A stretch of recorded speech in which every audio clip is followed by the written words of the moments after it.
Hey everyone, and welcome to another video. Tonight I thought I could do something a little bit different than what we usually do. So I was sitting here thinking the other night, and it occurred to me that I've always ran this channel just narrating like new current stories, which means I've never narrated any of like the classics, right? Like any of the classic creepypastas. And then I started to think deeper about it. And I was like, you know what? I've never even read them like to myself, like a lot of them. So I've heard a lot about this story, NoEnd House. I've never read it. I don't know anything about it. So I thought, why not read it out loud for the first time and upload it to the channel, and maybe some of you guys would enjoy it. I'm not too sure how this will perform. I'm going to make a deal with you guys, because I don't want to do more stuff like this if you guys don't like it, you know what I mean? So if this video can reach 1,000 likes, I've already picked out another classic creepypasta that I will narrate as well. The reason I'm going to do it that way is because like it's fun to get you guys involved, but also, like I said, I don't want to upload something if you guys won't enjoy it. I want to make sure that like I'm uploading stuff that you guys want, so 1,000 likes, and I will narrate another very, very long creepypasta. But yeah, if the inflections in this narration are a little bit off, it's because the narration was literally my first read through. I hope you guys enjoy it, and as always, I hope you all have a great night.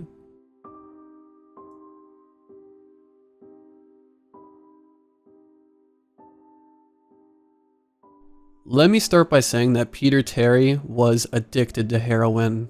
We were friends in college and continued to be after I graduated. Notice that I said I. He dropped out after 2 years of barely cutting it. After I moved out of the dorms and into a small apartment, I didn't see Peter as much. We would talk online every now and then. AIM was a king in pre-Facebook years. There was a period where he wasn't online for about 5 weeks straight. I wasn't worried. He was a pretty notorious flake and drug addict, so I assumed he just stopped caring. Then one night I saw him log on. Before I could initiate a conversation, he sent me a message. "David, man, we need to talk." That was when he told me about the NoEnd House. It got that name because no one had ever reached the final exit. The rules were pretty simple and cliche. Reach the final room of the building and you win $500. There were 9 rooms in all. The house was located outside the city, roughly 4 miles away from my house.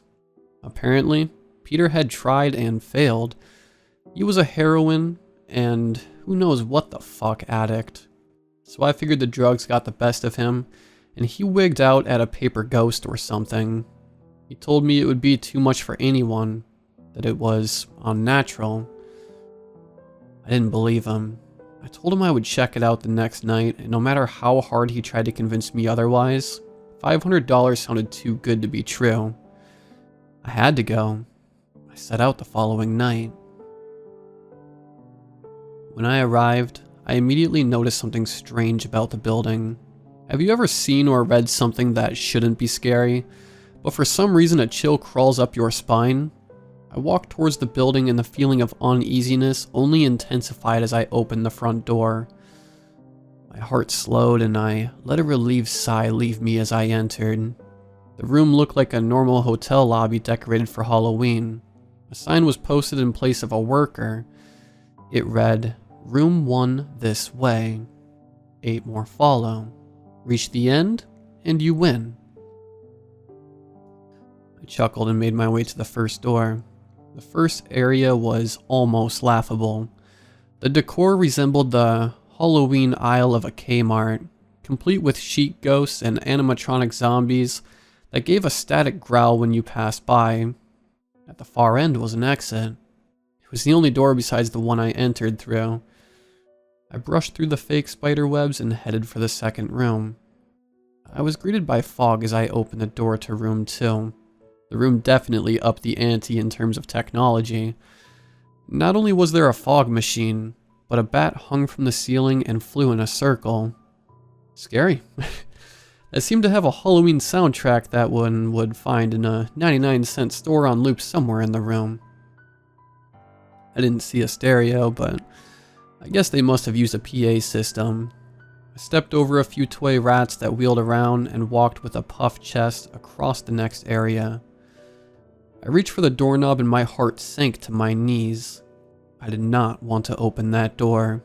A feeling of dread hit me so hard, I could barely even think. Logic overtook me after a few terrifying moments and I shook it off and entered the next room. Room 3 is when things began to change. On the surface, it looked like a normal room. There was a chair in the middle of the wood-paneled floor. A single lamp in the corner did a poor job of lighting the area, casting a few shadows across the floor and walls. That was the problem. Shadows. Plural. With the exception of the chairs, there were others. I had barely walked in the door and I was already terrified. It was at that moment that I knew something wasn't right. I didn't even think as I automatically tried to open the door I came through. It was locked from the other side. That set me off. Was someone locking the doors as I progressed? There was no way. I would have heard them. Was it a mechanical lock that set automatically? Maybe. But I was too scared to really think. I turned back to the room and the shadows were gone. The chair's shadow remained, but the others were gone. I slowly began to walk. I used to hallucinate when I was a kid, so I wrote off the shadows as a figment of my imagination. I began to feel better as I made it to the halfway point of the room. I looked down as I took my steps, and that's when I saw it. Or didn't see it. My shadow wasn't there. I didn't have time to scream. I ran as fast as I could to the other door and flung myself without thinking into the room beyond. The fourth room was possibly the most disturbing. As I closed the door, all light seemed to be sucked out and put back into the previous room. I stood there, surrounded by darkness, not able to move. I'm not afraid of the dark and never have been, but I was absolutely terrified. All sight had left me. I held my hand in front of my face, and if I didn't know what I was doing, I would never have been able to tell. Darkness doesn't describe it. I couldn't hear anything. It was dead silence. When you're in a soundproof room, you can still hear yourself breathing. You can hear yourself being alive. I couldn't. I began to stumble forward after a few moments. My rapidly beating heart the only thing I could feel. There was no door in sight. Wasn't even sure there was one this time. The silence was then broken by a low hum. I felt something behind me. I spun around wildly but could barely even see my nose. I knew it was there though. Regardless of how dark it was, I knew something was there. The hum grew louder, closer. It seemed to surround me, but I knew whatever was causing the noise was in front of me, inching closer. I took a step back. I had never felt that kind of fear. I can't really describe true fear. I wasn't even scared I was going to die. I was scared of what the alternative was. I was afraid of what this thing had in store for me. Then the lights flashed for a second, and I saw it. Nothing. I saw nothing, and I know I saw nothing there. The room was again plunged into darkness and the hum became a wild screech. I screamed in protest. I couldn't hear this goddamn sound for another minute. I ran backwards, away from the noise and fumbled for the door handle. I turned and fell into room 5. Before I describe room 5, you have to understand something. I am not a drug addict. I have had no history of drug abuse or any sort of psychosis short of the childhood hallucinations I mentioned earlier, and those were only when I was really tired or just waking up. I entered the NoEnd house with a clear head. After falling in from the previous room, my view of room 5 was from my back, looking up at the ceiling. What I saw didn't scare me. It simply surprised me. Trees had grown into the room and towered above my head. The ceilings in this room were taller than the others, which made me think I was in the center of the house. I got up off the floor, dusted myself off, and took a look around. It was definitely the biggest room of them all. I couldn't even see the door from where I was. Various bush and trees must have blocked my line of sight with the exit. Up to this point, I figured the rooms were going to get scarier, but this was a paradise compared to the last room. I also assumed whatever was in room 4 stayed back there. I was incredibly wrong.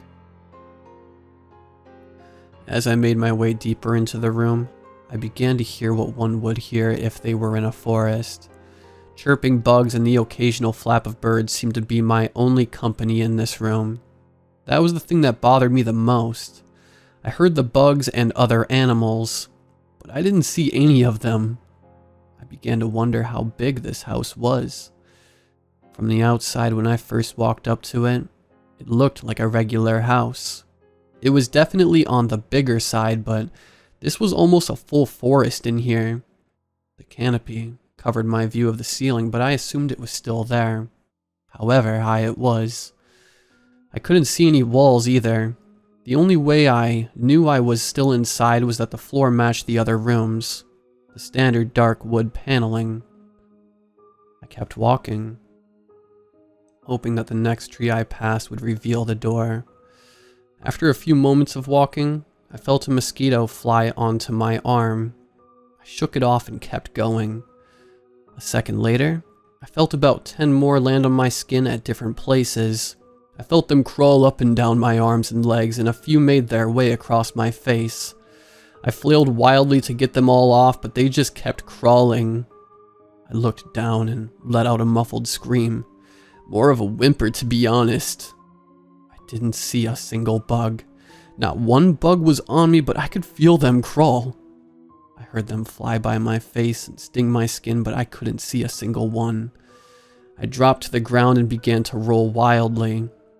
I was desperate. I hated bugs, especially ones I couldn't see or touch. But these bugs could touch me, and they were everywhere. I began to crawl. I had no idea where I was going. The entrance was nowhere in sight, and I still hadn't seen the exit. So I just crawled, my skin wriggling with the presence of those phantom bugs. After what seemed like hours, I found the door. I grabbed the nearest tree and propped myself up, mindlessly slapping my arms and legs to no avail. I tried to run, but I couldn't. My body was exhausted from crawling and dealing with whatever it was that was on me. I took a few shaky steps to the door, grabbing each tree on the way for support. It was only a few feet away when I heard it, the low hum from before. It was coming from the next room, and it was deeper. I could almost feel it inside my body, like when you stand next to an amp at a concert. The feeling of the bugs on me lessened as the hum grew louder. As I placed my hand on the doorknob, the bugs were completely gone, but I couldn't bring myself to turn the knob. I knew that if I let go, the bugs would return, and there was no way I would make it back to room 4.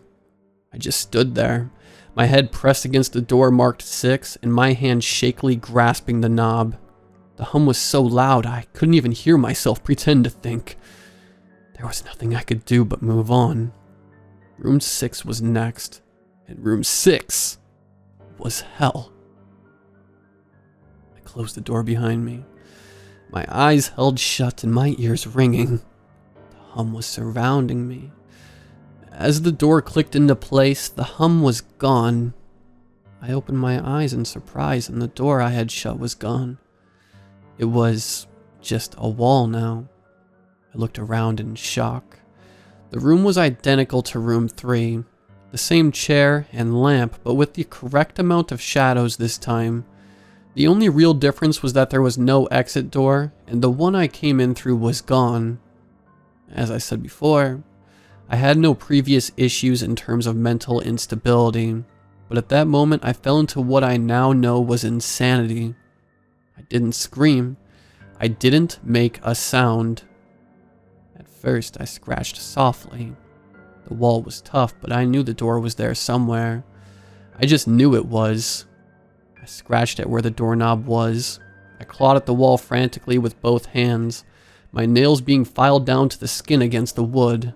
I fell silently to my knees, the only sound in the room the incessant scratching against the wall. I knew it was there. The door was there. I knew it was just there. I knew if I could just get past this wall. "Are you alright?" I jumped off the ground and spun in one motion. I leaned against the wall behind me, and I saw what it was that spoke to me. To this day, I regret ever turning around. There was a little girl. She was wearing a soft, white dress that went down to her ankles. She had long blonde hair to the middle of her back and white skin and blue eyes. She was the most frightening thing I had ever seen. And I know that nothing in my life will ever be as unnerving as what I saw in her. Well, looking at her, I saw something else. Where she stood, I saw what looked like a man's body, only larger than normal and covered in hair. He was naked from head to toe, but his head was not human and his toes were hooves. It wasn't the devil, but at that moment, it might as well have been. The form had the head of a ram and the snout of a wolf. It was horrifying, and it was synonymous with the little girl in front of me. They were the same form. I can't really describe it. But I saw them at the same time. They shared the same spot in that room, but it was like looking at two separate dimensions. When I saw the girl, I saw the form, but when I saw the form, I saw the girl. I couldn't speak. I could barely even see. My mind was revolting against what it was attempting to process. I had been scared before in my life, and I had never been more scared than I was trapped in the fourth room. But that was before room 6. I just stood there, staring at whatever it was that spoke to me. There was no exit. I was trapped here with it. And then it spoke to me. "David, you should have listened." When it spoke, I heard the words of the little girl, but the other form spoke through my mind in a voice I won't attempt to describe. There was no other sound. The voice just kept repeating that sentence over and over in my mind, and I agreed. I didn't know what to do. I was slipping into madness, yet couldn't take my eyes off what was in front of me. I dropped to the floor. I thought I had passed out, but the room wouldn't let me. I just wanted it to end. I was on my side, my eyes wide open, and the form staring down at me. Scurrying across the floor in front of me was one of the battery-powered rats from the second room. The house was toying with me, but for some reason seeing that rat pulled my mind back from whatever depths it was headed, and I looked around the room. I was getting out of there. I was determined to get out of that house and live and never think about this place again. I knew this room was hell, and I wasn't ready to take up residency. At first, it was just my eyes that moved. I searched the walls for any kind of opening. The room wasn't that big, so it didn't take long to soak up the entire layout. The demon still haunted me. The voice growing louder as the form stayed rooted where it stood. I placed my hand on the floor, lifted myself up to all four, and turned to scan the wall behind me. Then I saw something I couldn't believe. The form was now right at my back, whispering into my mind how I shouldn't have come. I felt its breath on the back of my neck, but I refused to turn around. A large rectangle was scratched into the wood, with a small dent chipped away in the center of it. Right in front of my eyes, I saw the large 7 I had mindlessly etched into the wall. I knew what it was. Room 7 was just beyond that wall where room 5 was moments ago. I don't know how I had done it. Maybe it was just my state of mind at the time, but I had created the door. I knew I had. In my madness, I had scratched into the wall what I needed the most. An exit to the next room. Room 7 was close. I knew the demon was right behind me, but for some reason, it couldn't touch me. I closed my eyes and placed both hands on the large 7 in front of me. I pushed as hard as I could. The demon was now screaming in my ear. It told me I was never leaving. It told me that this was the end, but I wasn't going to die. I was going to live there in room 6 with it. I wasn't. I pushed and screamed at the top of my lungs. I knew I was going to push through the wall eventually. I clenched my eyes shut and screamed, and the demon was gone. I was left in silence. I turned around slowly and was greeted by the room as it was when I entered.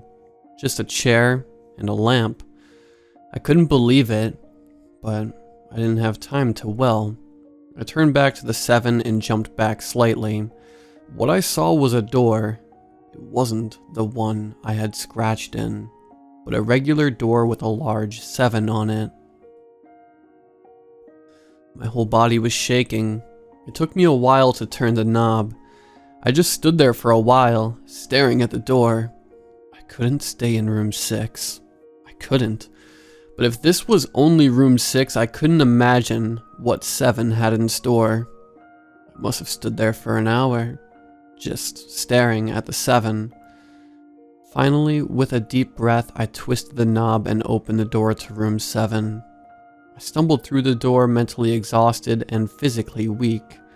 The door behind me closed and I realized where I was. I was outside. Not outside like room 5, but actually outside. My eyes stung. I wanted to cry. I fell to my knees and tried, but I couldn't. I was finally out of that hell. I didn't even care about the prize that was promised. I turned and saw that the door I just went through was the entrance. I walked to my car and drove home, thinking of how nice a shower sounded. As I pulled up to my house, I felt uneasy. The joy of leaving NoEnd house had faded and dread was slowly building in my stomach. I shook it off as residual from the house and made my way to the front door. I entered and immediately went up to my room. There on my bed was my cat, Baskerville. He was the first living thing I had seen all night, and I reached to pet him. He hissed and swiped at my hand. I recoiled in shock, as he had never acted like that. I thought, whatever, he's an old cat. I jumped in the shower and got ready for what I was expecting to be a sleepless night.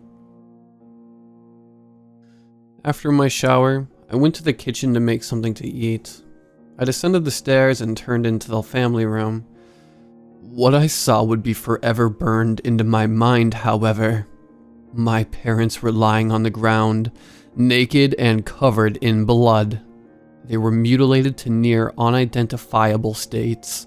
Their limbs were removed and placed next to their bodies, and their heads were placed on their chests facing me. The most unsettling part was their expressions. They were smiling, as though they were happy to see me. I vomited and sobbed there in the family room. I didn't know what had happened. They didn't even live with me at the time. I was a mess. Then I saw it. A door that was never there before. A door with a large 8 scrawled on it in blood. I was still in the house. I was standing in my family room, but I was in room 7. The faces of my parents smiled wider as I realized this. They weren't my parents. They couldn't be. But they looked exactly like them.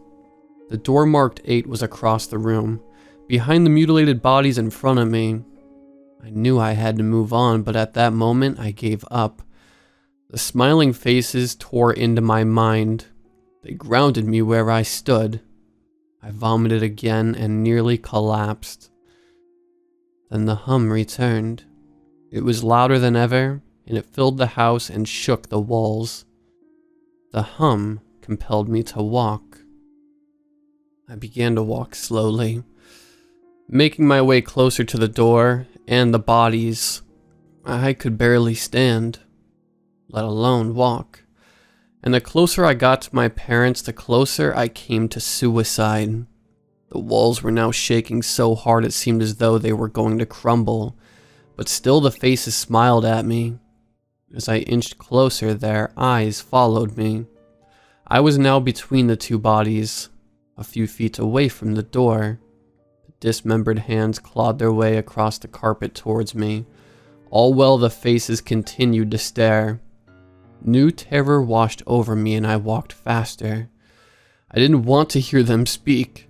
I didn't want the voices to match those of my parents. They began to open their mouths and the hands were inches from my feet. In a dash of desperation, I lunged toward the door, threw it open, and slammed it behind me. Room 8. I was done. After what I had just experienced, I knew there wasn't anything else this fucking house could throw at me that I couldn't live through. There was nothing short of the fires of hell that I wasn't ready for. Unfortunately, I underestimated the abilities of NoEnd House. Unfortunately, things got more disturbing, more terrifying, and more unspeakable in Room 8. I still have trouble believing what I saw in Room 8. Again, the room was a carbon copy of Rooms 3 and 6, but sitting in the usually empty chair was a man. After a few seconds of disbelief, my mind finally accepted the fact that the man sitting in the chair was me. Not someone who looked like me. It was David Williams. I walked closer. I had to get a better look, even though I was sure of it. He looked up at me, and I noticed tears in his eyes. Please, please don't do it. Please don't hurt me. What? I asked. Who are you? I'm not going to hurt you. Yes, you are. He was sobbing now. You're going to hurt me and I don't want you to. He sat in the chair with his legs up and began rocking back and forth. It was actually pretty pathetic looking, especially since he was me. Identical in every way. Listen, who are you? I was now only a few feet from my doppelganger. It was the weirdest experience yet, standing there talking to myself. I wasn't scared, but I would be soon. Why are you? You're going to hurt me. You're going to hurt me. If you want to leave, you're going to hurt me. Why are you saying this? Just calm down, alright? Let's try and figure this. And then I saw it. The David sitting down was wearing the same clothes as me, except for a small red patch on his shirt, embroidered with the number 9. You're going to hurt me. You're going to hurt me. Don't, please. You're going to hurt me. My eyes didn't leave that small number on his chest. I knew exactly what it was. The first few doors were plain and simple, but after a while, they got a little more ambiguous. 7 was scratched into the wall, but by my own hands. 8 was marked in blood above the bodies of my parents. But 9? This number was on a person. A living person. Worse still, it was on a person that looked exactly like me. David? I had to ask. Yes, you're going to hurt me. You're going to hurt me. He continued to sob and rock.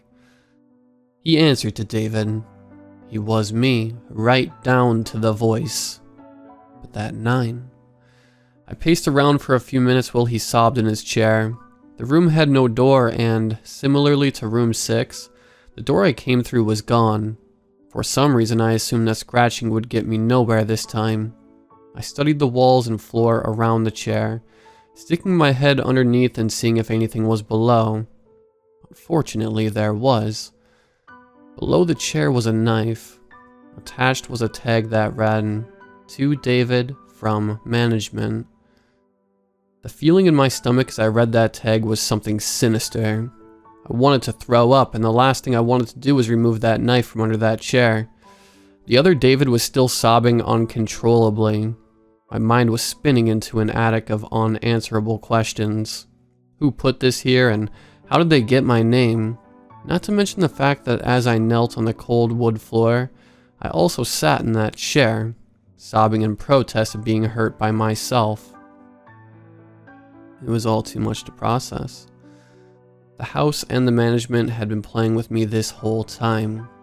My thoughts for some reason turned to Peter, and whether or not he got this far.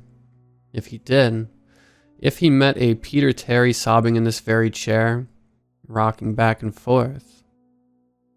I shook those thoughts out of my head. They didn't matter. I took the knife from under the chair, and immediately the other David went quiet. "David?" he said in my voice. "What do you think you're gonna do?" I lifted myself from the ground and clenched the knife in my hand. "I'm going to get out of here." David was still sitting in the chair, though he was very calm now. He looked up at me with a slight grin. I couldn't tell if he was going to laugh or strangle me. Slowly, he got up from the chair and stood, facing me. It was uncanny. His height, and even the way he stood, matched mine. I felt the rubber hilt of the knife in my hand and gripped it tighter. I don't know what I was planning on doing with it, but I had a feeling I was going to need it. "Now," his voice was slightly deeper than my own, "I'm going to hurt you. I'm going to hurt you, and I'm going to keep you here." I didn't understand. I just lunged and tackled him to the ground. I had mounted him and looked down, knife poised and ready. He looked up at me, terrified. It was like I was looking in a mirror. Then the hum returned, low and distant, though I still felt it deep in my body. David looked up at me as I looked down at myself. The hum was getting louder, and I felt something inside me snap. With one motion, I slammed the knife into the patch on his chest and ripped down.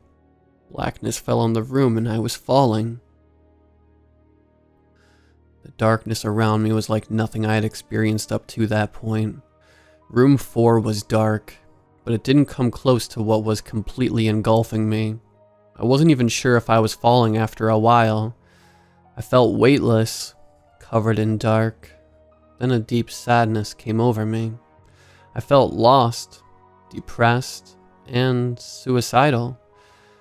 The sight of my parents entered my mind. I knew it wasn't real, but I had seen it, and the mind was trouble differentiating between what is real and what isn't. The sadness only deepened. I was in room 9 for what seemed like days. The final room, and that's exactly what it was. The end. NoEnd house had an end, and I had reached it. At that moment, I gave up. I knew I would be in that in-between state forever, accompanied by nothing but darkness. Not even the hum was there to keep me sane. I had lost all senses. I couldn't feel myself. I couldn't hear anything. Sight was completely useless here. I searched for a taste in my mouth and found nothing. I felt disembodied and completely lost. I knew where I was. This was hell. Room 9 was hell. Then it happened. A light. One of those stereotypical lights at the end of the tunnel. I felt ground come up from below me, and I was standing. After a moment or two of gathering my thoughts and senses, I slowly walked toward that light. As I approached the light, it took form. It was a vertical slit down the side of an unmarked door. I slowly walked through the door and found myself back where I started, the lobby of NoEnd house. It was exactly how I left it. Still empty. Still decorated with childish Halloween decorations. After everything that had happened that night, I was still wary of where I was. After a few moments of normalcy, I looked around the place trying to find anything different. On the desk was a plain white envelope with my name handwritten on it. Immensely curious, yet still cautious, I mustered up the courage to open the envelope. Inside was a letter, again handwritten. David Williams, congratulations. You have made it to the end of NoEnd House. Please accept this prize as a token of great achievement. Yours forever, Management. With the letter were 5 $100 bills. I couldn't stop laughing. I laughed for what seemed like hours. I laughed as I walked out to my car and laughed as I drove home. I laughed as I pulled into my driveway. I laughed as I opened my front door to my house and laughed as I saw the small 10 etched into the wood. Part 2. It had been 3 weeks since I heard any word from David. In the 6 months since we started dating, we had only gone 3 days without talking, and that was after a pretty intense fight. There was nothing out of the ordinary when I had talked to him last. He had just mentioned that he was going to check something out a friend told him about, but then I got a really weird text the night before. It was from David, but it wasn't from his number. It only had 5 words in it. No end. Don't come. David. Something was wrong. After I read that text, I felt nauseous, like I was seeing something I shouldn't. I decided to get a hold of Peter, but I had talked to this ass before. He was a deadbeat, but at least he might have some information on where David might be. I decided to log into AIM with David's account. I figured it would be easier to start something with Peter if he didn't know it was me. When I logged on, he immediately messaged me. David, holy shit, you had me worried. I thought you went to the house. What do you mean? NoEnd House, man. That place I told you about. I could have sworn you were gonna go. NoEnd. This guy knew what was going on. Yeah, I actually couldn't find it. Maybe I'll try again tomorrow. Where was it again? No way. You already had me worried. Fuck that place. I've been there. You do not want to go there. Peter, this is Maggie. Wait, what? Where's David? I don't know. I thought you would know, but apparently not.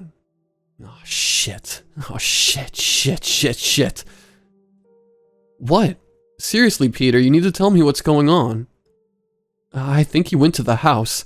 It's outside of town, maybe 4 miles down Terrence Street. Unmarked road, turn right. Shit, man, he's gone. No, I don't think he is. What are you planning to do? I'm going to get him back.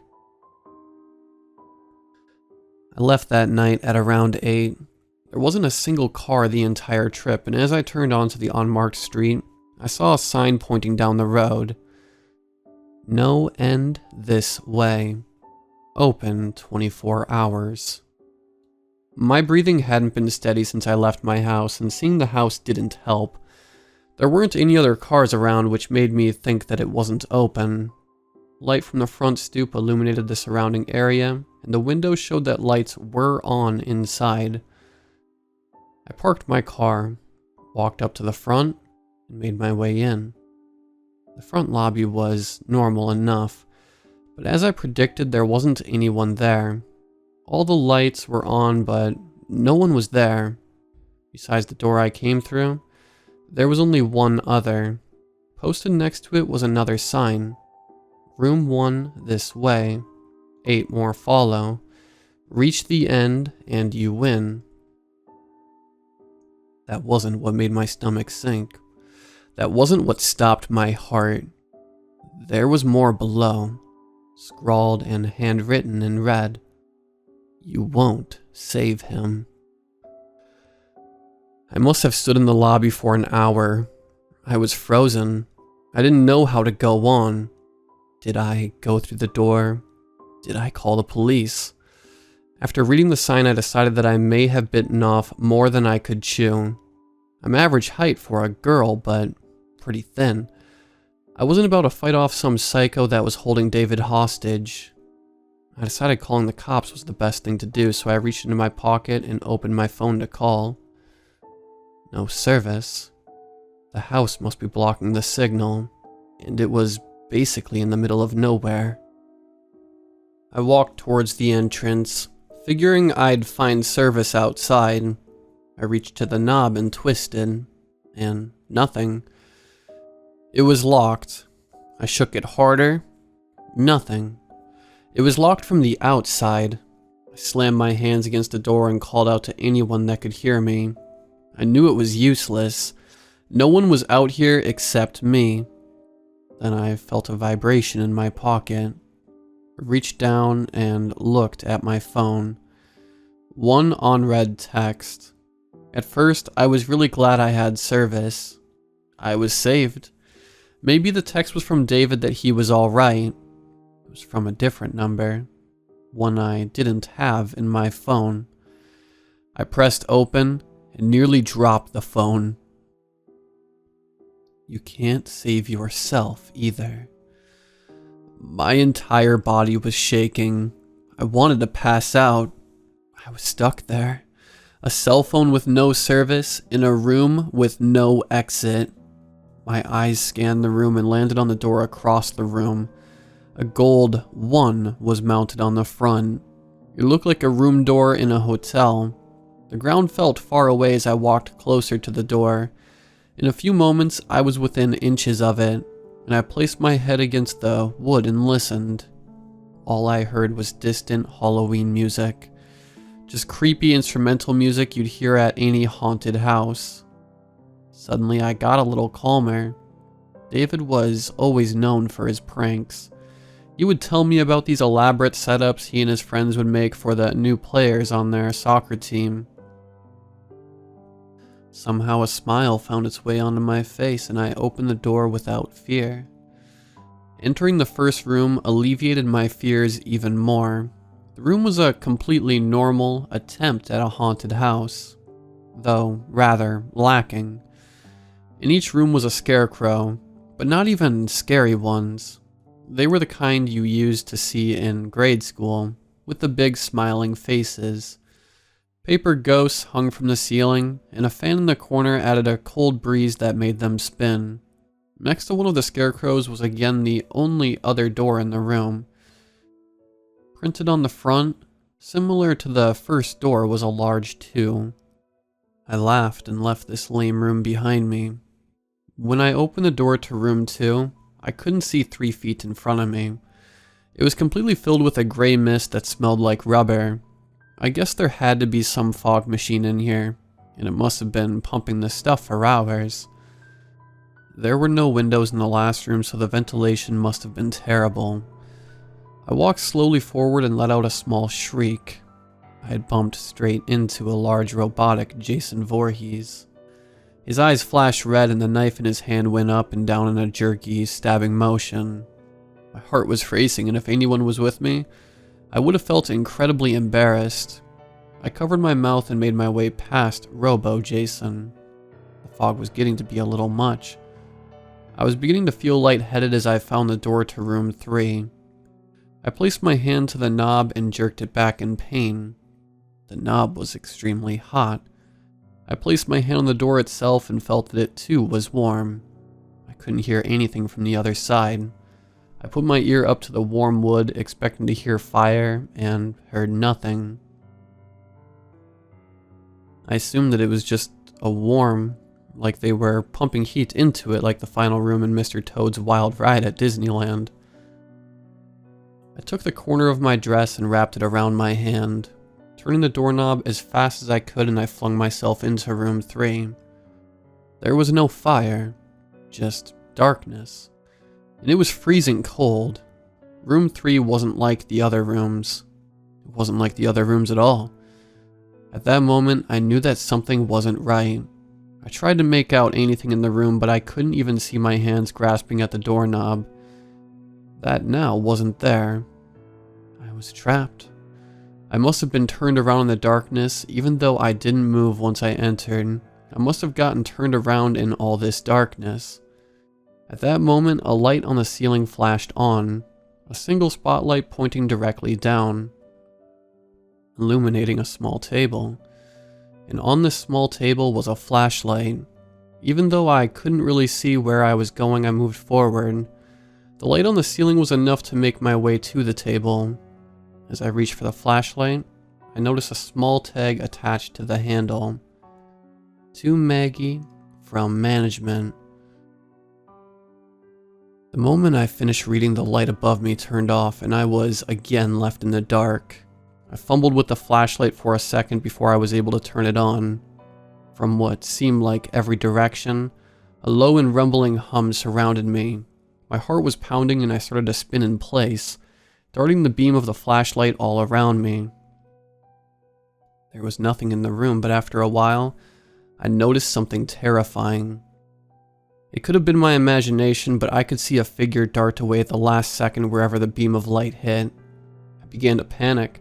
I started backing away from the small table, unsure which direction I was going.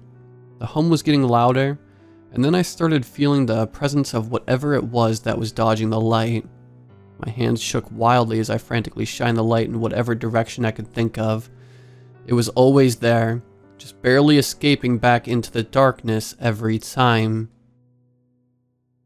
But it was getting closer. My eyes started to well up with tears. I thought I was going to drop the flashlight, I was shaking so badly. Until I saw it. The light set directly on a small number 4. It was written on a piece of paper and taped to a wooden door in the corner. I ran. I ran as fast as I could with the flashlight pointed directly in front of me. I could feel it behind me. The hum was getting louder and I thought I felt its breath on my neck. I was sprinting at this point. Only a few more feet to go. In one motion, I grabbed the handle, twisted, and slammed it shut behind me. I was now in the 4th room. I was outside. I wasn't in the house anymore. What awaited me after opening the door to room 4 was what looked like a cave. I looked down to the ground and I noticed something strange and disturbing. The ground wasn't made of grass or rock or dirt. It was wood paneling. It was the same floor as in the previous rooms. This was room 4. Somehow I was still in that house. There were a few torches mounted to the side of the rock surrounding me, and the cave beyond was pitch black. The torches looked like they could be taken down, so I walked over to the closest one and unsheathed it from its mounting piece. My body was covered in sweat, and I slowly made my way into the cave. The hum was gone. Hopefully for good. No other noise met me inside the cave, but there was a slight breeze. The cave seemed to go on forever, and I was walking for what felt like hours until I saw a faint blue light. I walked toward it, cautiously but at a decent pace. The light was an opening, the end of the tunnel. I started walking a little faster. I always hated cramped spaces like caves and tunnels. In a few moments, the exit was within feet, and before I knew it, I was at the end. And that's exactly where I was. The end. At the exit of the cave, the ground dropped off to a cliff, and there was no other way to go. I looked back into the dark cave behind me. I knew there wasn't any turns. It was a straight tunnel. I turned and looked down over the edge. What I saw made my stomach turn worse than it ever did before. What I saw was an ocean, water all around with nothing else in sight. The drop must have been 100 feet with a small rock formation at the bottom. After a few seconds of studying the rocks, my stomach turned more than I thought possible. My body broke into a fresh sweat. The rocks formed a number. The rocks formed a 5. I stood up and backed away from the edge. I hated heights. I was stopped by a wall that shouldn't have been there. I turned around and was met with a terrifying sight. The cave was gone.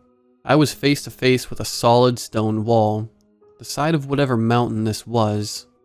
I had to keep telling myself I was still in the NoEnd house. I didn't leave.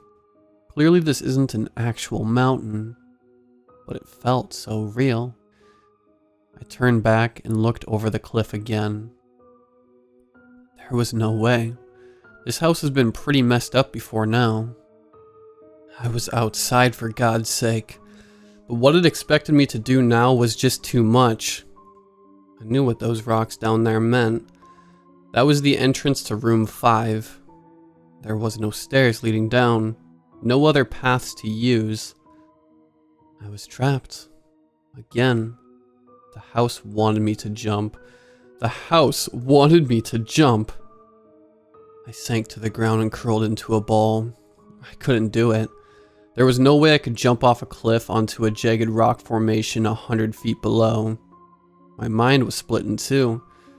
I knew that I was still inside, but my surroundings screamed in my ear the opposite.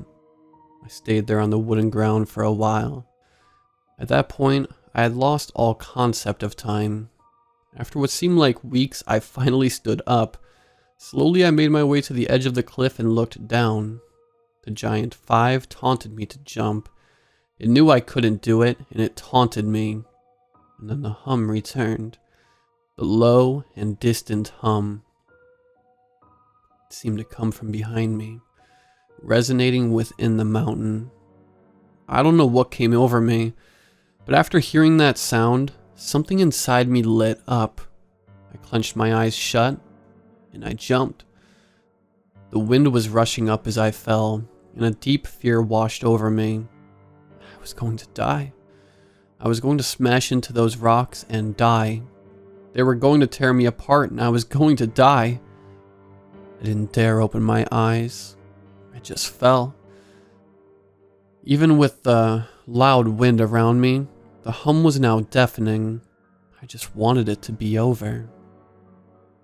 I just wanted it to be over. I just wanted to hit the rocks, and I wanted it to be over. And then I stopped. I wasn't falling anymore, but I never hit the rocks. I opened my eyes and looked around. I was standing on the familiar wood paneling of the house. The hum was gone, and silence took its place. I had made it. I was in room 5. I don't know how it happened, but I was in room 5. The feeling of dread was gone. I was just incredibly happy to be alive. After a few moments to collect myself, I decided to look around at the rest of the room. My happiness left me fast. The room was empty. The walls matched the floor, and the ceiling matched the walls, and the walls had no doors or windows. I was in a sealed box. Then I realized I didn't make it. I wasn't safe. I had made it out of the 4th room, but only to enter room 5, and there was no leaving it. At that moment, I wondered if David had been in this room. I wondered if he had jumped out that 100-foot cliff and ended up stuck in this room. And if he did, that means he got out. He wasn't here. I was alone.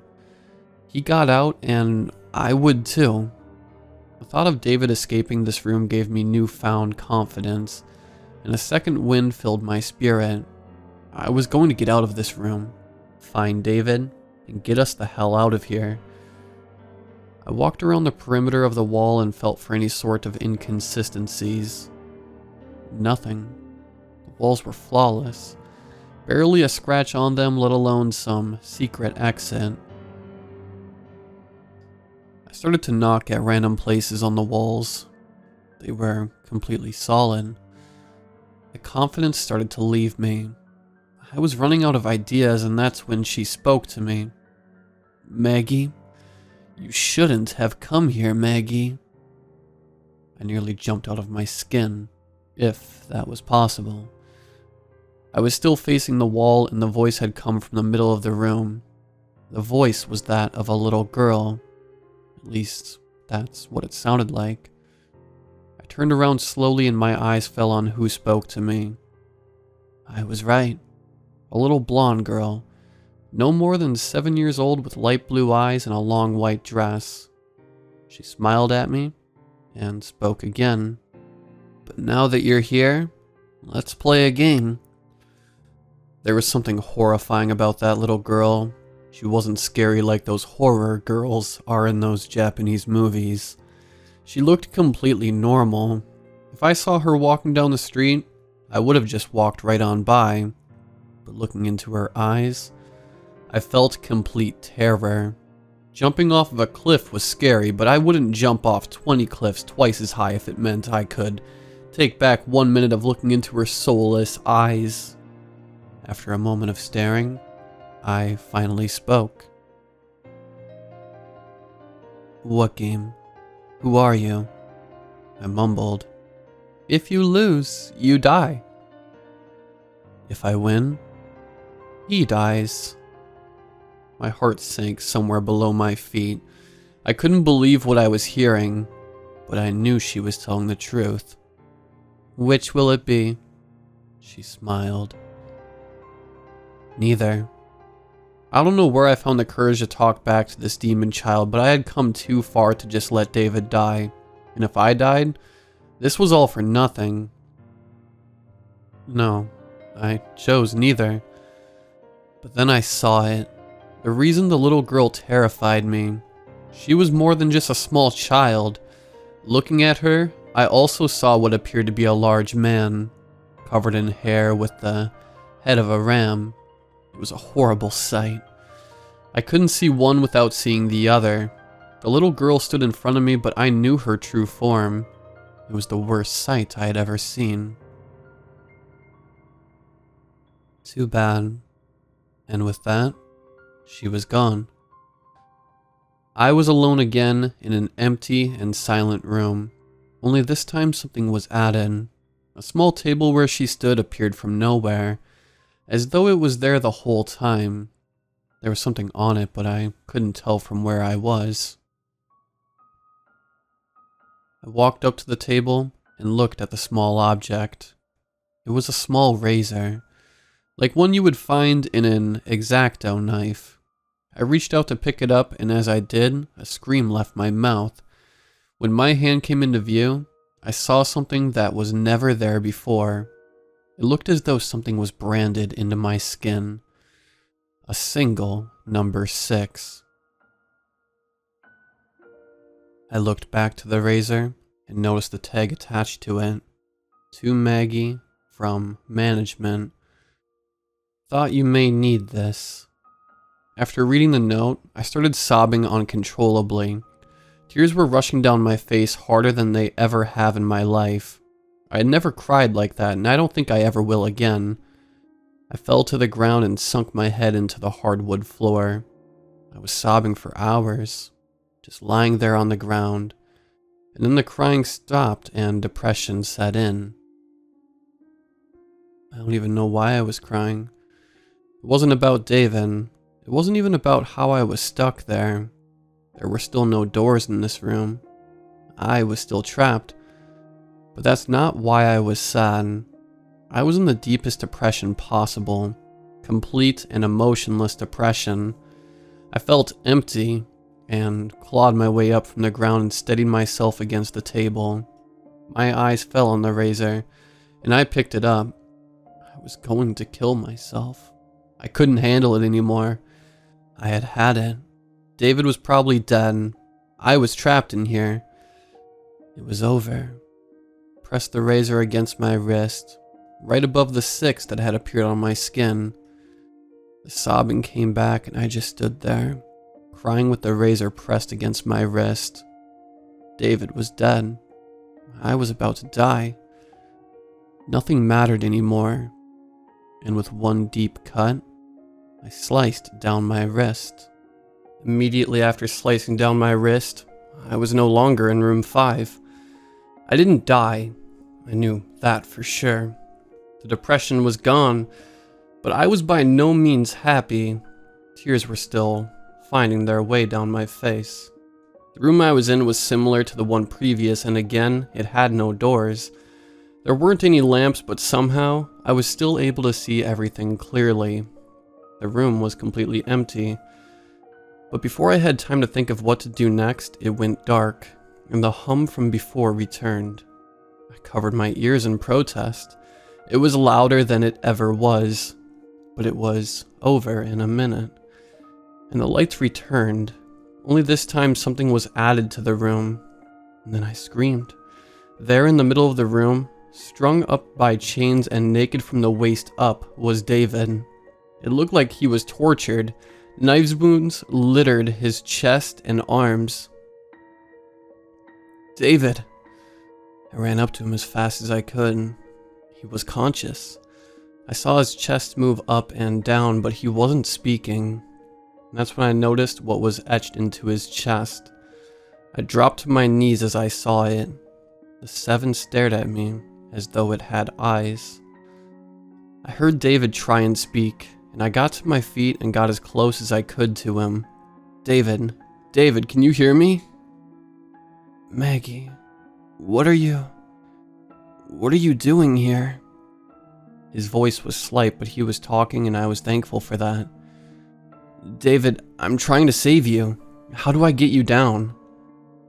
There were large padlocks on the chains holding him in place. I looked around the room for any sort of key, but all I found was a small knife in one of the corners. The metal was way too thick for that knife to even dent it, so I disregarded it as useless. I went back to David. It looked like he was on the verge of death, and then I felt my pocket vibrate. It startled me something awful. I took the phone out of my pocket. As I suspected, one unread text. I flipped open the phone. That isn't me. I didn't know what to think. David was right there in front of me, but that text was from the first number that contacted me. It's as if the first text I received from David that mentioned the NoEnd house. Maggie? I heard his voice clearly with my ears and my mind. It seemed like his voice was coming from all sides. Maggie, you have to go on. What are you talking about? How? I was face to face with David, or whoever it was that was chained up here. That knife. He made the slight movement of his head toward the corner. Go get it. I ran and was immediately back with the knife clenched in hand within a few seconds. I had no idea what was going on, but I needed to save him and would do anything. Now stab me in the chest. What? I was shocked. David hung there, staring directly into my eyes. You have to run that knife through the 7 on my chest. It's the only way to save us both. No. I stumbled backward. No, you're not making any sense. Maggie. He was screaming now. His eyes looked frantic. The side of his mouth curled into a twisted grin. Maggie, stab me now. It's the only way. I looked down at the knife in my hand. My head felt as though it was being struck with a bat. I was at a complete loss. I clenched my eyes shut tight and felt the knife in my hand. Maggie! And with a scream and a thrust, I stabbed the knife into David's chest. I don't know what came over me.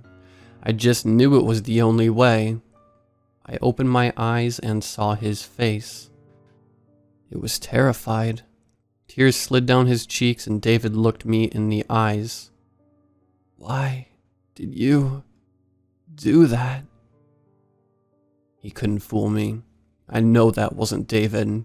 It couldn't have been, or else I wouldn't have been able to stab him. I know it wasn't. I know it wasn't. His eyes rolled back as the life left him, but that's when it changed. The 7 on his body was gone. The blood dripped down onto the ground into a pool below me.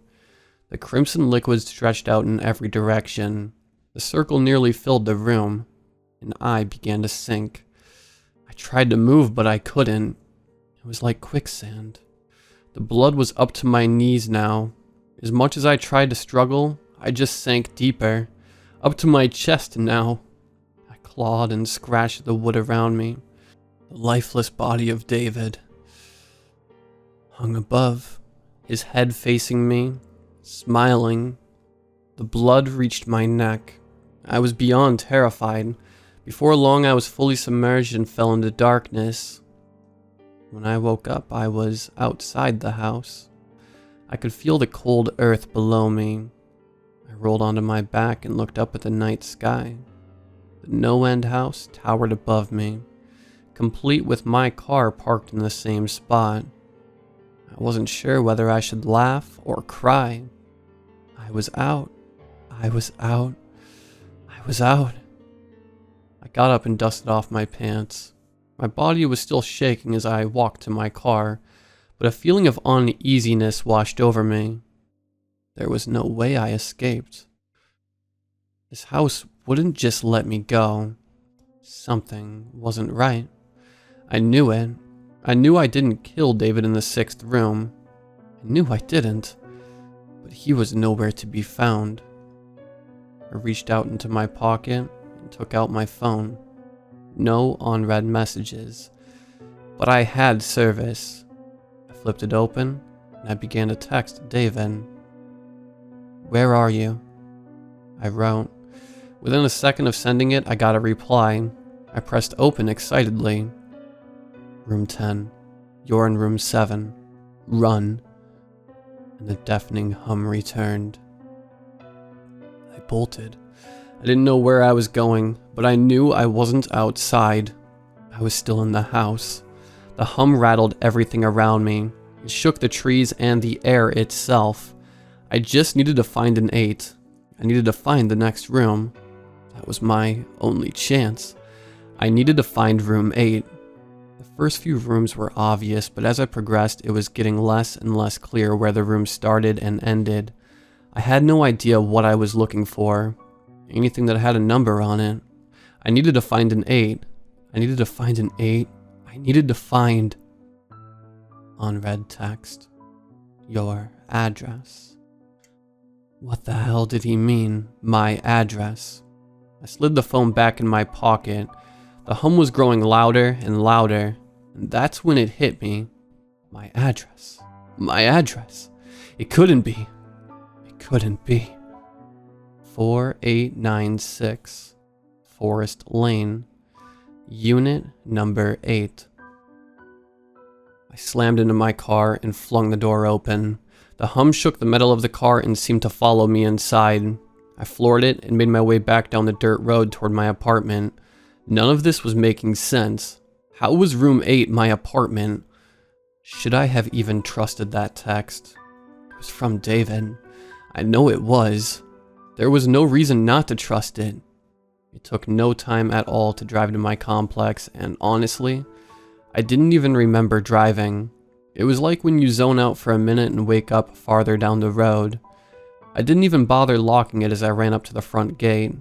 My hands fumbled with the keys as I unlocked the bolt and made my way into the first hallway on the left. My complex was huge, but my apartment was one of the first ones on the left. I ran as fast as I could. Past 4, past 5. My head was spinning. This night was weighing down on me like a lead vest. Past 6. The farther I made it down the hallway, the farther away the hum seemed to be. As I passed Unit 7, I could barely hear it anymore. And when I stepped in front of my unit, I was in complete silence. I just stood there, standing in front of my apartment. The small gold 8 was at eye level with me. I reached for the doorknob and slowly slid my key in, twisted, and the door swung open and I was sucked in like a vacuum, the door slamming shut behind me. Room 8. I got up off the floor and looked around. It was identical to my apartment. If I didn't know any better, I would have assumed that I was home and that this was a bad dream. My mind went to David and wondered what room 8 was to him, what it was that the house showed him. I walked around and studied the area. Literally everything was how I left it, right down to the half-eaten Chinese left out next to the sink. I looked over at my computer desk in the family room. The monitor was still on. The aim was still up and running. I walked over and sat in front of it, scrolling through my conversation with Peter.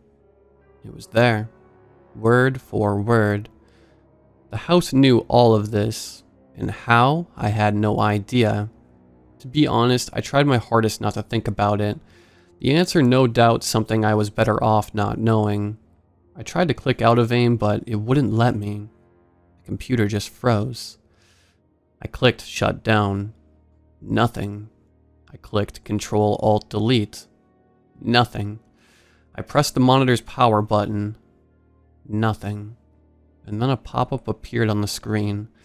It was a video chat. I looked at the list of people in it, and there were two names, Maggie and Management. The video feed was live, and all it showed was a gray wall. Then a message from Management popped into the text box. Hope everything is how you left it. Who are you? I responded. Enjoy the show.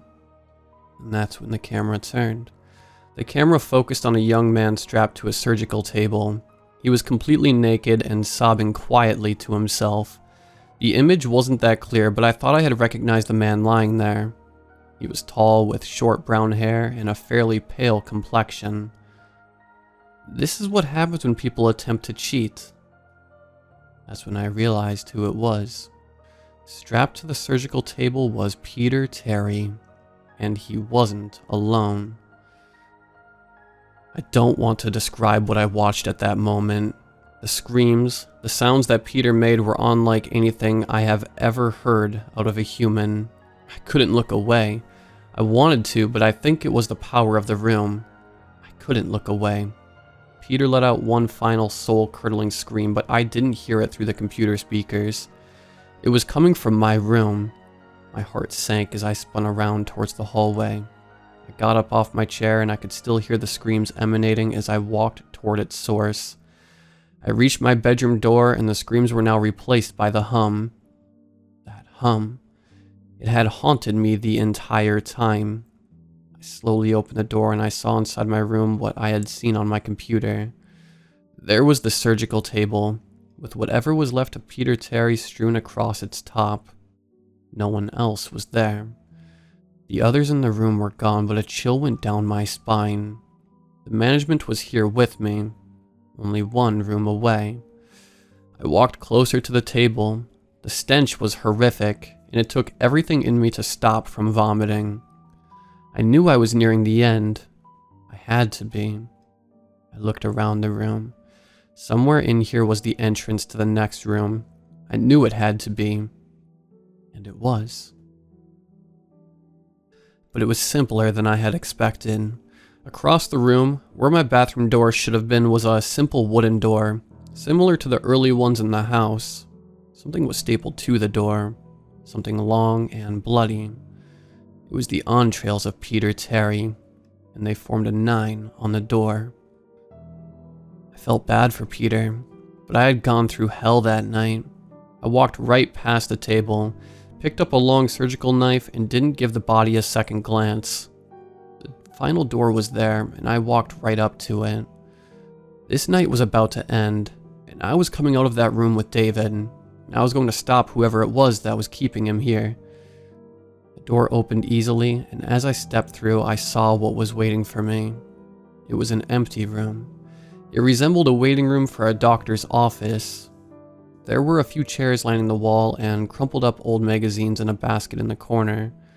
Across the room on the opposite side from where I came in, there stood a single door. My heart sank when I read the label printed on the wood. It wasn't a number, it was a single word. Management. I clenched the surgical knife in my hand. Alright, I'm fucking ending this. They were on the other side of the door. I could feel it, and David was too. The hum was louder than it ever had been. I could feel it inside me. It was coming from inside me. As I walked, it got louder, and as I placed a hand on the door, the room was filled with the sound. I turned the knob and opened the door. The room was waiting for me was not what I had expected. It was the front lobby. The same front lobby that began this entire hell. Only this time there was someone behind the desk. My heart jumped out of my chest when I saw who it was. It was Peter Terry. Hello, Maggie. Peter? No, there was no way. How? What? Who were you expecting? A ghost? Satan? Some creepy little blonde girl? He was smiling.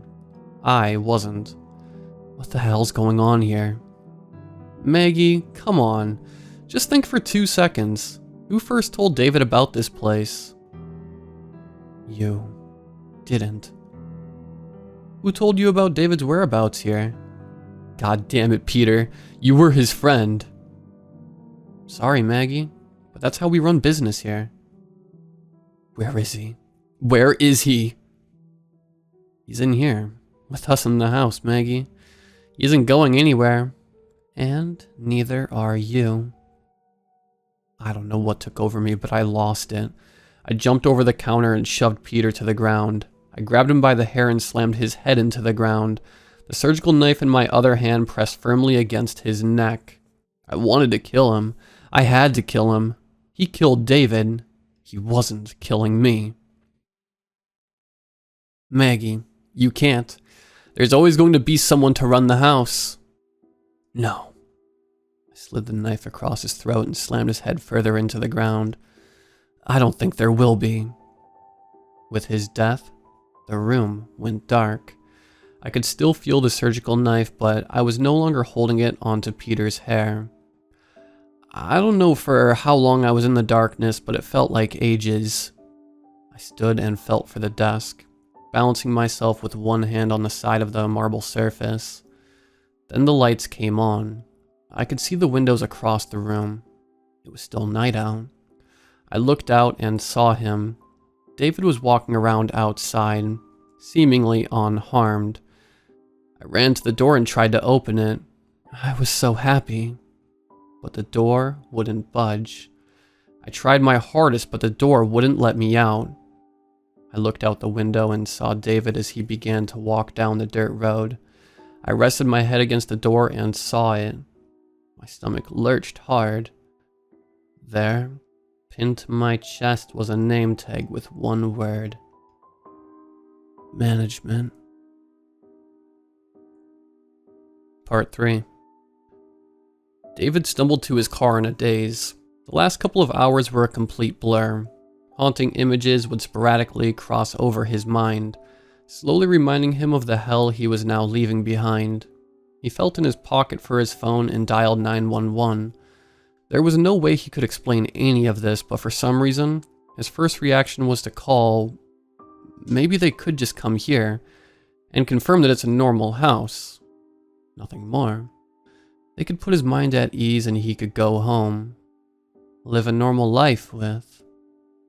Then he remembered.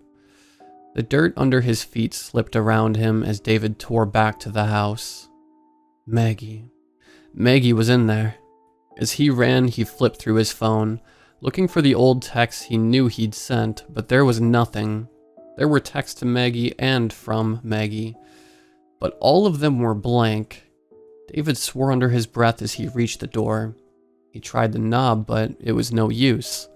With both fists, he pounded on the door, screaming Maggie's name. Nothing. His fists were red and burning, and David slumped to his knees, palms dragging down the door as he went. After a few moments, David felt his eyes sting. He had left her in there.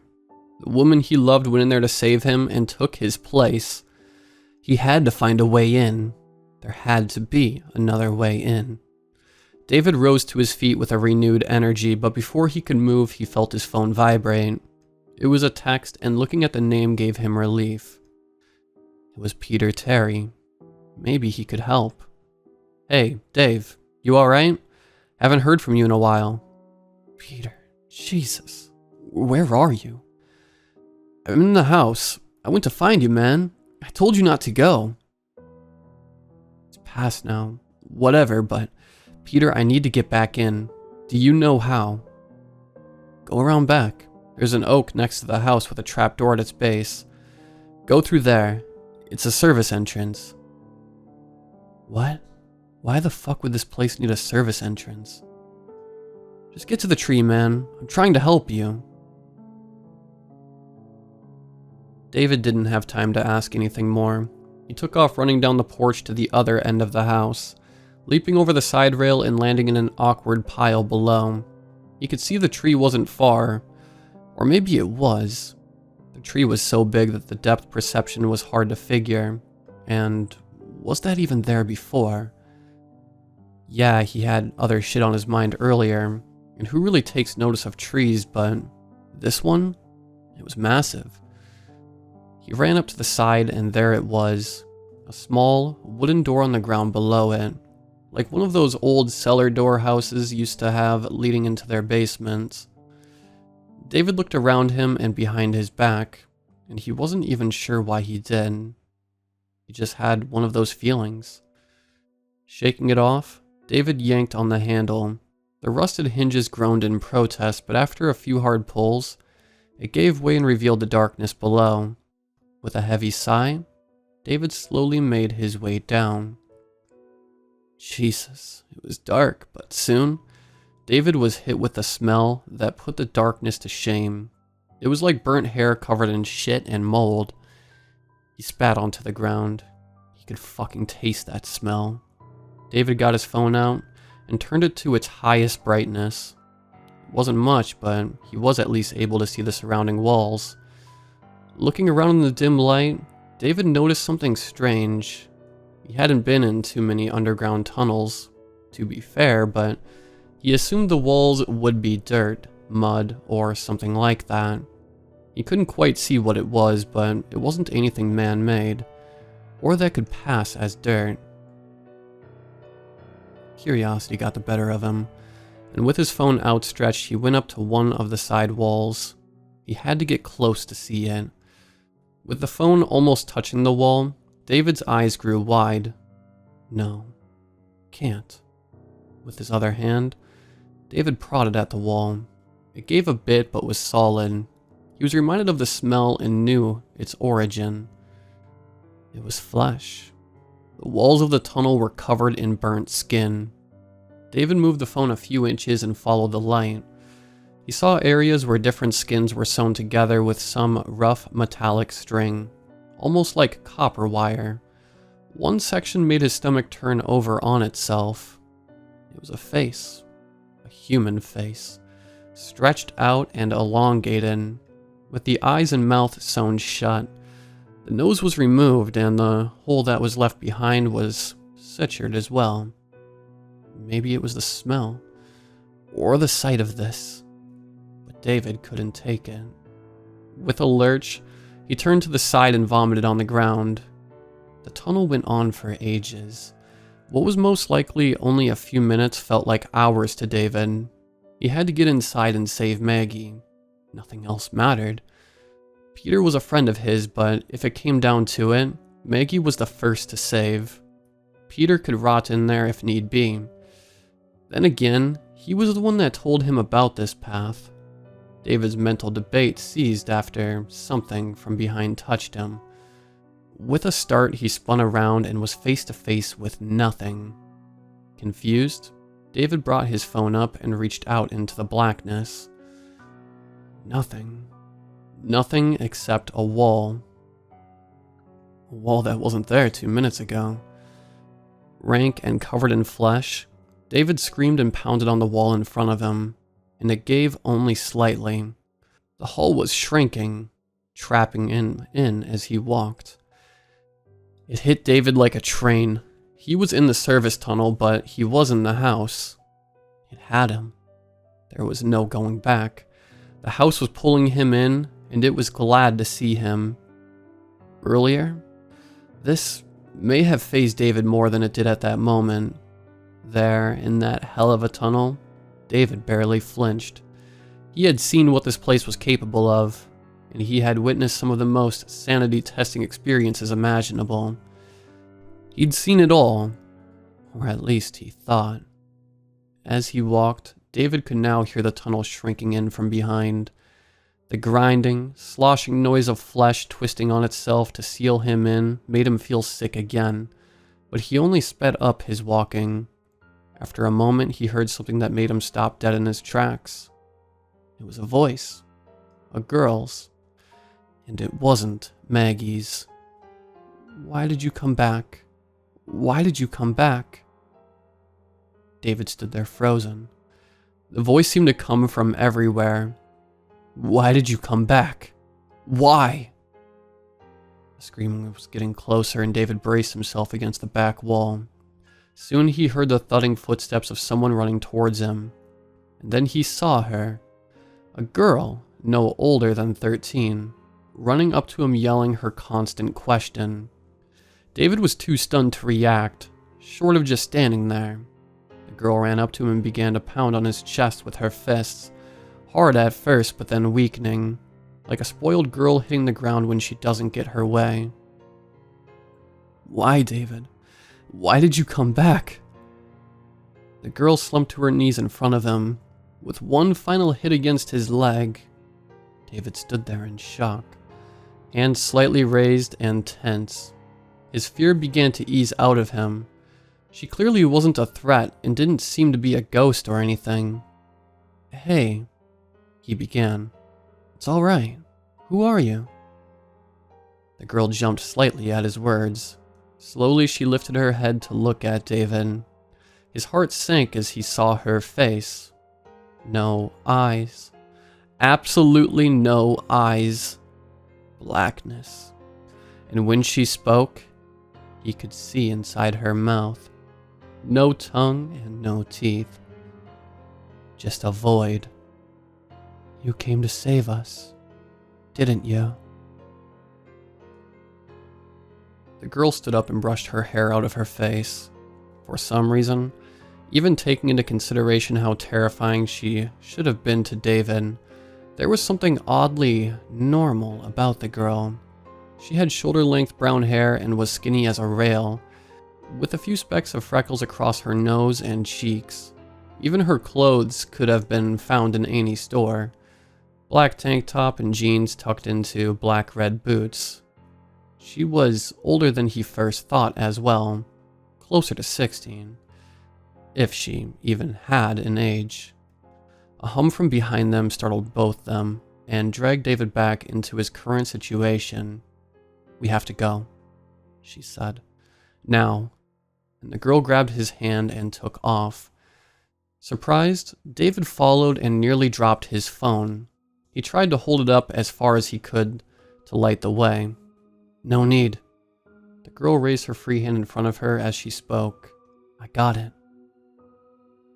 She mumbled something under her breath, something that couldn't have been English, and a glowing light pulsated in front of them and followed.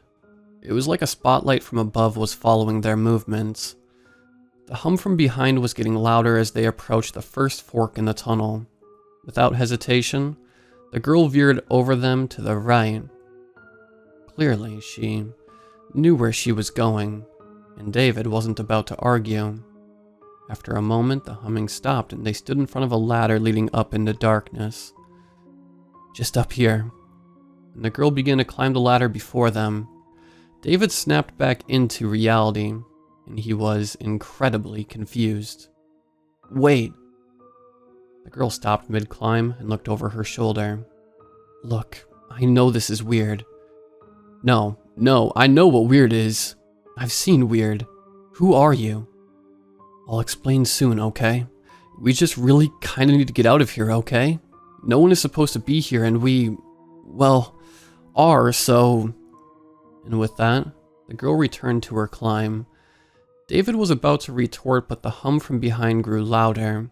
Survival outweighed understanding at that point, and David grabbed the ladder and followed the girl, leaving that tunnel hopefully for the last time.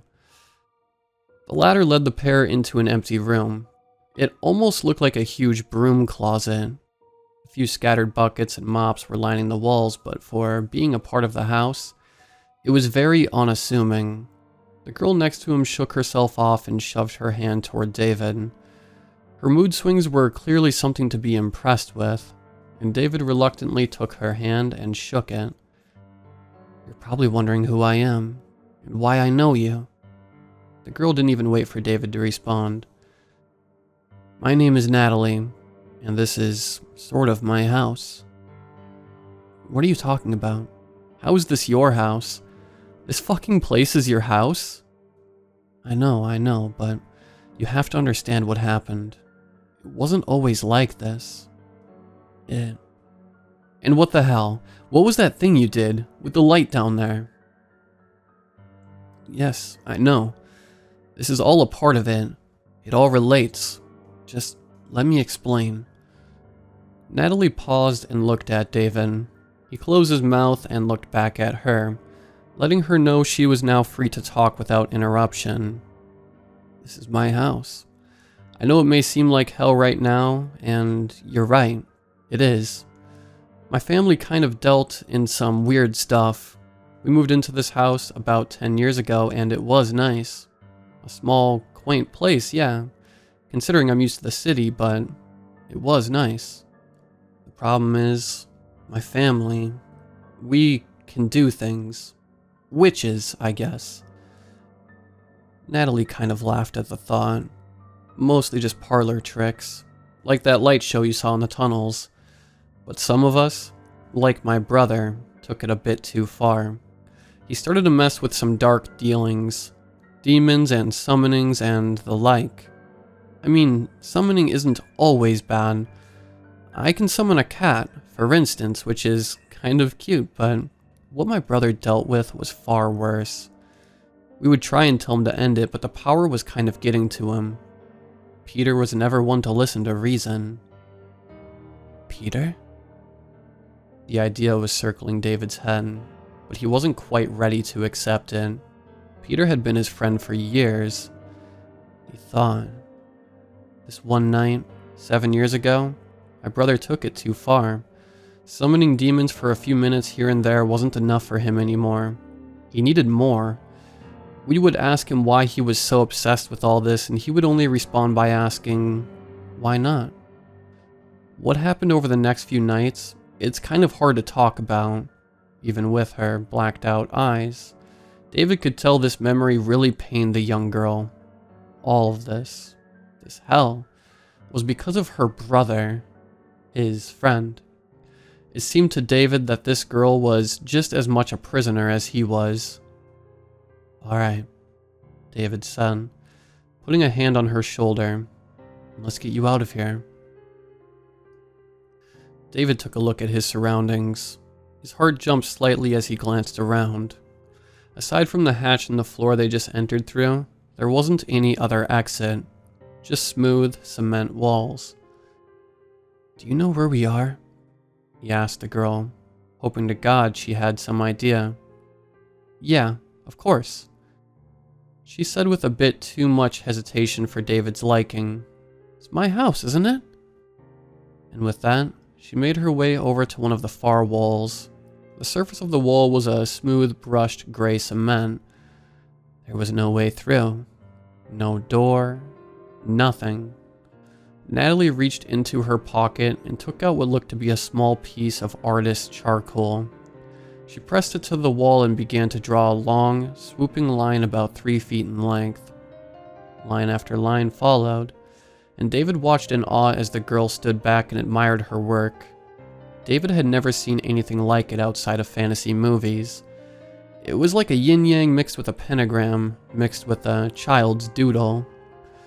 Natalie placed the charcoal back into her pocket and ran her fingers through her hair. After a moment of silence, she raised her hand and placed her right palm against the symbol, resting 2 fingers against her temple with the other.